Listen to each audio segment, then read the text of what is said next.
एक मोठा मोर्चा मागच्या काळामध्ये या शहरामध्ये झाला. आपण सर्व हे पाहिलेलं आहे.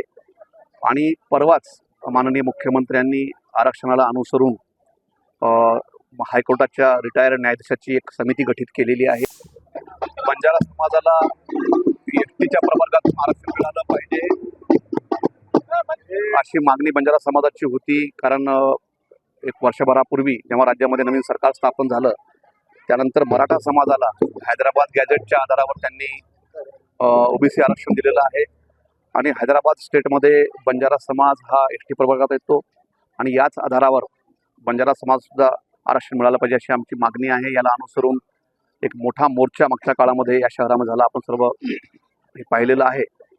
आणि परवाच माननीय मुख्यमंत्र्यांनी आरक्षणाला अनुसरून हायकोर्टाच्या रिटायर्ड न्यायाधीशाची एक समिती गठीत केलेली आहे, जे भविष्य काळामध्ये बंजारा समाजाच्या मागासलेपणाचा अभ्यास करेल आणि सरकारला शिफारसी करेल. ही प्रक्रिया आता सुरू झालेली आहे.